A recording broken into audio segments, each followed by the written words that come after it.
तो नमस्कार, आप लोग का आर इंडिया स्टडी में स्वागत है। आइए आज हम पढ़ेंगे यूपी टेट का सीडीपी। आज का टॉपिक है अधिगम अक्षमता, जो बहुत महत्वपूर्ण टॉपिक है। यहाँ से आपको 3 से 4 क्वेश्चन फंसने जाते हैं, ठीक ना।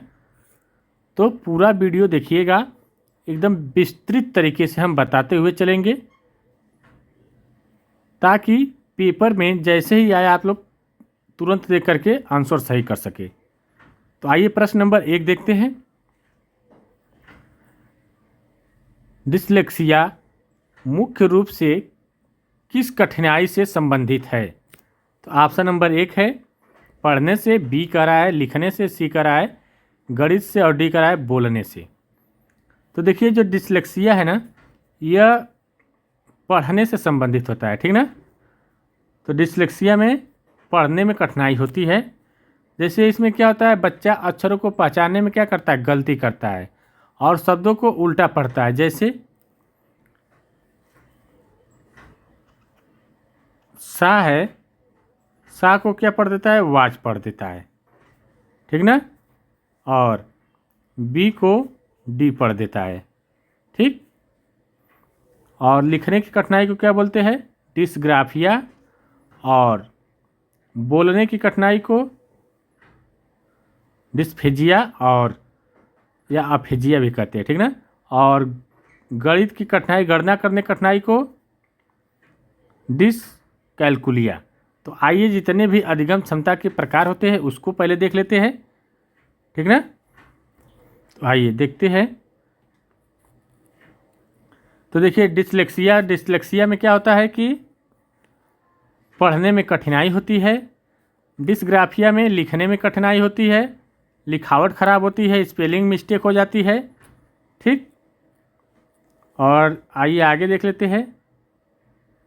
डिसकैलकुलिया में गणित सीखने में कठिनाई होती है, कैलकुलेशन, जोड़ घटाना गुणा भाग में गलती होती है।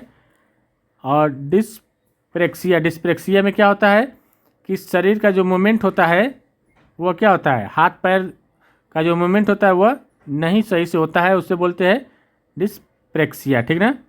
और देखते हैं आगे, डिस्फेसिया या अफेजिया। इसमें क्या होता है, भाषा समझने और बोलने में कठिनाई होती है, ठीक ना। और अगला है श्रवण प्रसंस्करण विकार।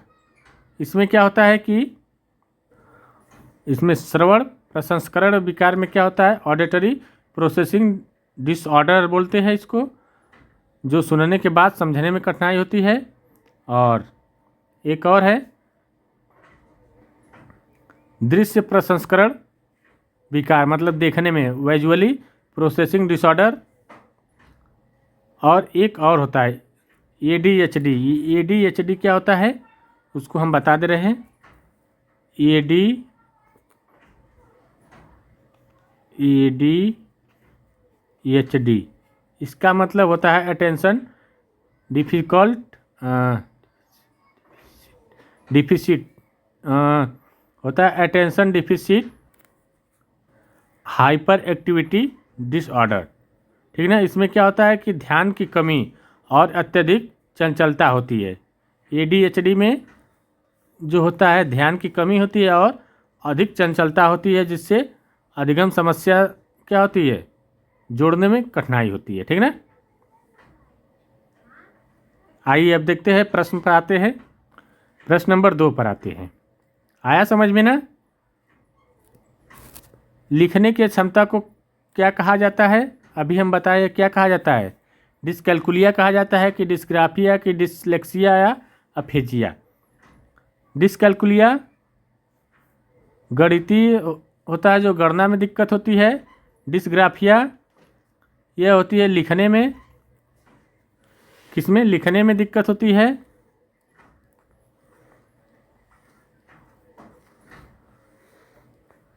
ठीक ना। और डिसलेक्सिया पढ़ने में,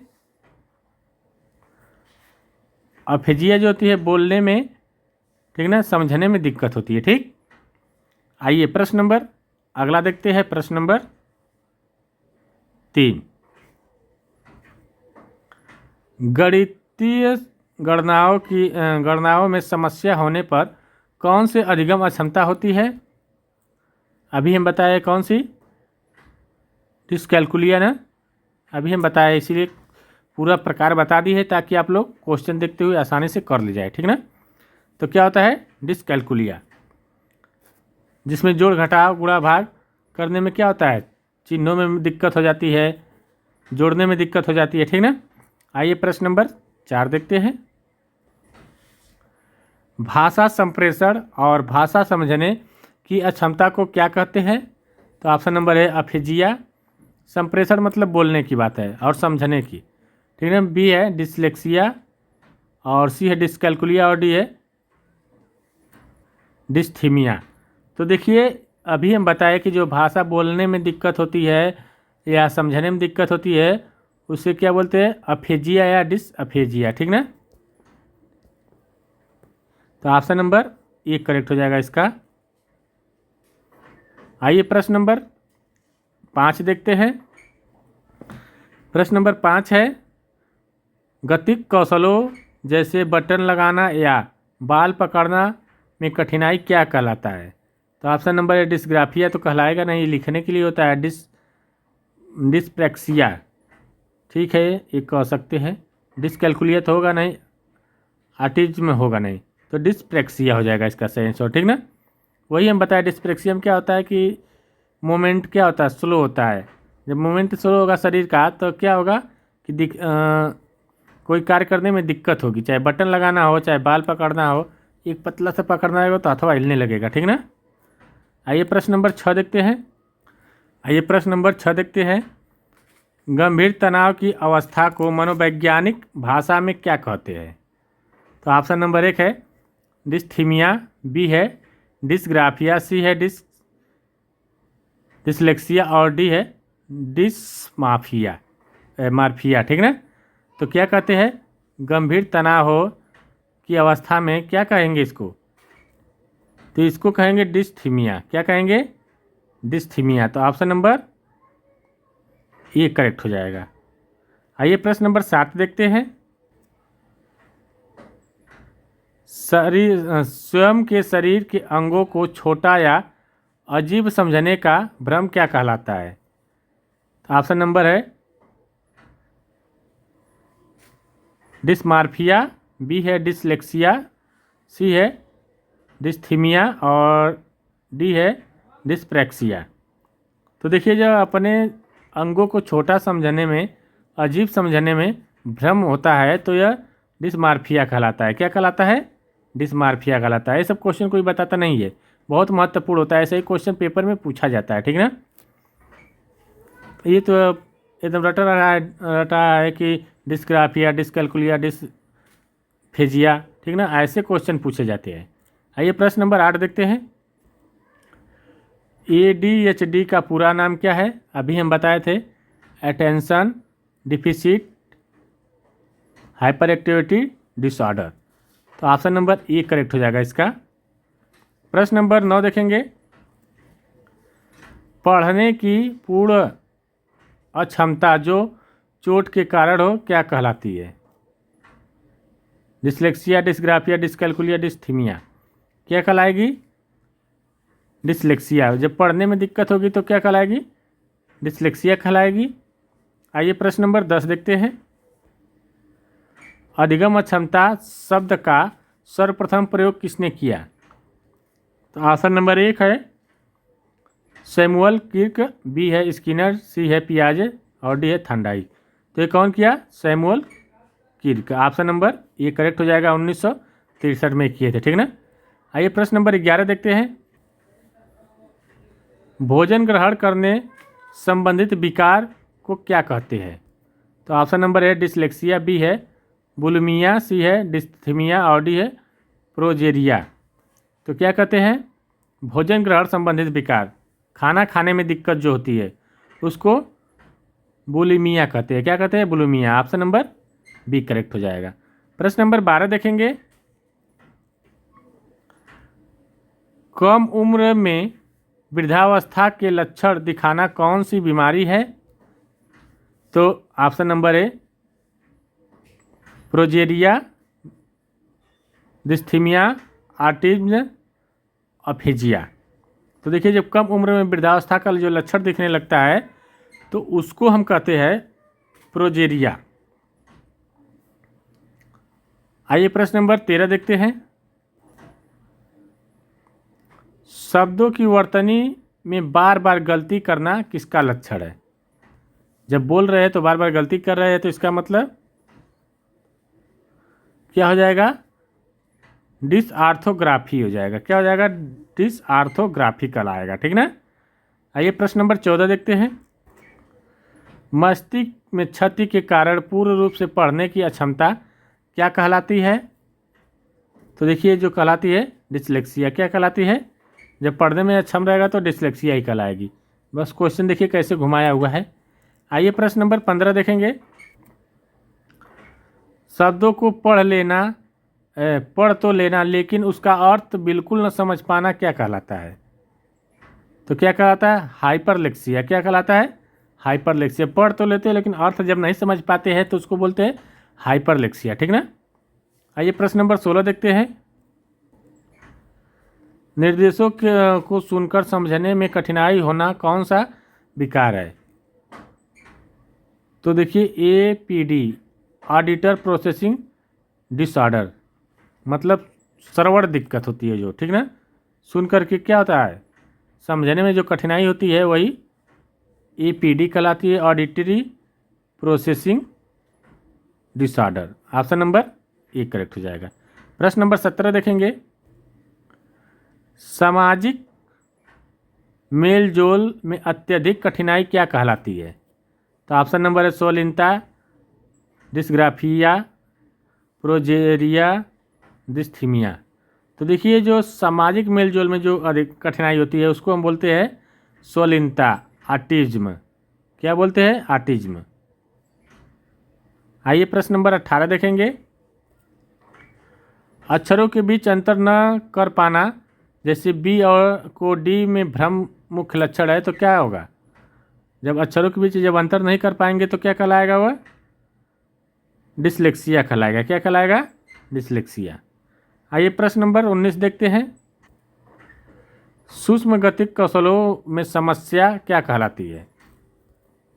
तो डिस्प्रैक्सिया, डिसकैलकुलिया, डिसलेक्सिया, डिस्थीमिया।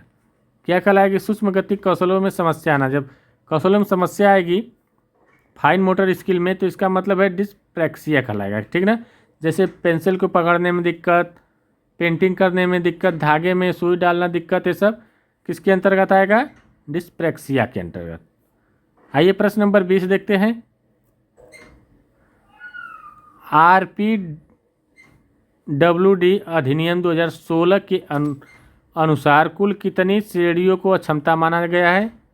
तो कुल 21 श्रेणी है। कितने? 21 श्रेणी में बांटा गया है इसको, ठीक ना। आइए प्रश्न नंबर, पहले 7 श्रेणी थी, बाद में 2016 के बाद यह कुल 21 हो गई, ठीक ना। आइए प्रश्न नंबर 21 देखते हैं। डिस्फेसिया का संबंध किससे है? तो ऑप्शन नंबर 1 है वाणी विकार, बी है पठन विकार, सी है गणित विकार और डी है लेखन विकार। तो ये किससे है? वाणी विकार से, ठीक ना। आइए प्रश्न नंबर 22 देखेंगे। गणितीय चिन्हों जैसे प्लस और गुणा में भ्रम होना क्या कहलाता है? तो जब चिन्हों में भ्रम होता है तो गणितीय में तो डिस्कैलकुलिया कहलाएगा। आइए प्रश्न नंबर 23 देखते हैं। सीखी हुई बातों को याद करने में याद रखने की अक्षमता, मतलब जो सीखी हुई बात होती है उसको याद रखने में क्षमता है तो उसको क्या कह लेंगे? तो विस्मृति का विकार, अधिगम अक्षमता, और दोनों ए और बी दोनों, तो ए और बी दोनों हो जाएगा, ठीक ना।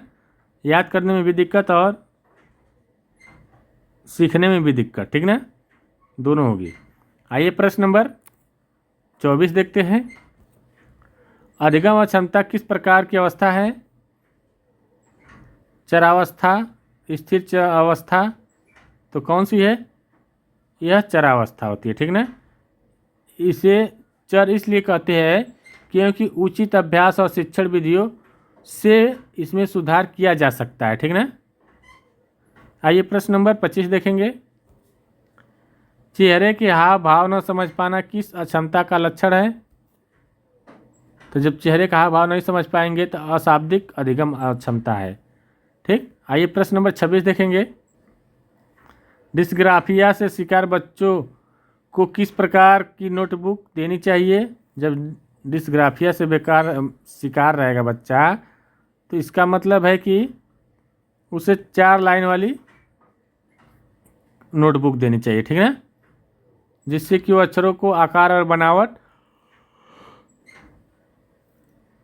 नियंत्रित करने में मदद मिलती है इससे। ठीक, आइए प्रश्न नंबर 27 देखेंगे। डिसलेक्सिया से प्रभावित बच्चों को या बच्चे को पढ़ाने की सबसे अच्छी विधि? तो बहुत संवेदी विधि, ये सबसे मल्टीपल सेंसरी अप्रोच जो होता है, इससे क्या होगा, आसान हो जाएगा पढ़ाना। आइए प्रश्न नंबर 28 देखते हैं। किसी छात्र के गणित में अच्छे अंक है लेकिन वह पढ़ नहीं पा रहा तो उसे क्या कहेंगे? तो जो क्या कहेंगे, डिसलेक्सिया। जब पढ़ नहीं पा रहा है तो डिसलेक्सिया हो जाएगा। आइए प्रश्न नंबर 29 देखते हैं। एक बच्चा 9 को 6 लिखता है, वह पीड़ित है किससे? कैलकुलिया से, डिस्ग्राफिया से, ऑटिज्म से, अफेजिया से। तो वह किससे पीड़ित है? डिस्ग्राफिया से, ठीक ना। डिस्ग्राफिया में क्या होता है, 9 को 6 लिख दो, 6 समझ लेना, 6 को 9 समझ लेना, डी को बी समझ लेना, ठीक ना, ये सब आता है। प्रश्न नंबर 30 लास्ट और अंतिम क्वेश्चन देखेंगे। देखिए वीडियो अच्छी लगी हो चैनल को लाइक शेयर सब्सक्राइब जरूर करिएगा। प्रश्न नंबर 30वां है, आप लोग इसका उत्तर बताइएगा कमेंट बॉक्स में। समावेशी शिक्षा के तहत इन बच्चों को कहाँ पढ़ना चाहिए? ऑप्शन नंबर विशेष विद्यालयों में, बी घर पर, सी समान बच्चों के साथ नियमित स्कूल, और डी है केवल व्यावसायिक केंद्रों पर। देखिए समावेशी शिक्षा में तो ये देखिए किस पर पढ़ना चाहिए, आप लोग इसको कमेंट बॉक्स में बताइए। अब मिलते हैं अगले वीडियो में, तब तक के लिए नमस्कार, बाय बाय।